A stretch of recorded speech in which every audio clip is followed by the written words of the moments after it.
Sekjen PDI Perjuangan. TPS dan proses perhitungan terus dilakukan dan mencermati terhadap berbagai hasil dari quick count yang telah dilakukan. Maka sikap dari DPP PDI Perjuangan adalah yang pertama, kami mengapresiasi terlebih dahulu kepada seluruh rakyat Indonesia yang telah dengan penuh antusias untuk datang ke TPS dan pemilu bisa berjalan dengan lancar meskipun awan gelap demokrasi itu tetap terjadi dan mengganggu seluruh legitimasi dari proses demokrasi di Indonesia. Bahkan dari para pengamat dikatakan demokrasi Indonesia mengalami titik nadir dan terburuk di dalam pelaksanaan pemilu pasca reformasi karena begitu banyak kecurangan masif yang terjadi dari hulu ke hilir. Kemudian yang kedua, tentu saja kita harus mengikuti seluruh tahapan penghitungan sesuai dengan ketentuan undang-undang bahwa yang dipakai adalah berdasarkan proses rekapitulasi yang bersifat berjenjang dari TPS ke atas. Kemudian yang ketiga, bahwa DPP Perjuangan mencermati terhadap seluruh desain kecurangan pemilu yang bersifat hulu ke hilir. Suara rakyat adalah suara kebenaran.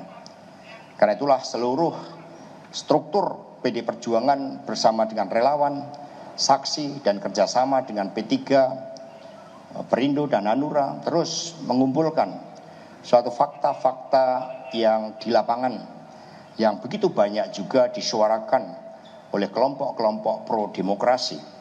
Karena baru kali ini pasca reformasi pemilu diwarnai dengan suatu gerakan civil society diikuti oleh gerakan dari perguruan tinggi para guru besar secara luar biasa. Artinya memang ada suatu persoalan yang sangat fundamental yang berkaitan dengan legitimasi pemilu baik dari proses maupun dari hasil dari pemilu itu sendiri.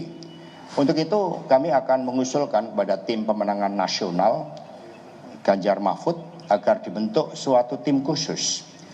Tidak hanya terdiri dari tim hukum, kelompok-kelompok ahli hukum, kemudian para pakar berkaitan dengan demografi, kemudian juga investigasi forensik untuk melihat dari seluruh proses-proses yang ada. Dan tim khusus ini tentu saja juga menampung dari pihak-pihak yang punya interest yang begitu besar di dalam menjaga demokrasi Indonesia. Kemudian yang keempat, kalau kita lihat dari sementara hasil quick count, meskipun quick count KPU sendiri mengatakan tidak bisa dijadikan sebagai patokan, tetapi muncul begitu banyak pertanyaan.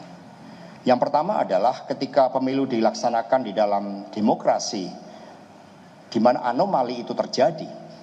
Kemudian juga apa yang menjadi harapan rakyat, baik ada yang di dalam negeri dan luar negeri, itu ternyata menunjukkan suatu hasil yang jauh berbeda. Exit poll di luar negeri itu mencerminkan tidak adanya operasi bansos, tidak adanya operasi intimidasi, tidak adanya operasi keterlibatan dari institusi-institusi negara, sehingga warga Indonesia bisa menyampaikan pilihannya secara jernih. Tetapi berbeda dengan dalam negeri yang memang dari aspek hulu ke hilir terjadi berbagai persoalan yang sangat serius. Sehingga anomali demokrasi inilah yang kemudian kami melihat nampak adanya fenomena overshooting. Jadi kalau berburu itu nembaknya berlebihan di situ. Ini pernah terjadi di Timur Timur pada pemilu tahun 97. Ketika suatu operasi masif dilakukan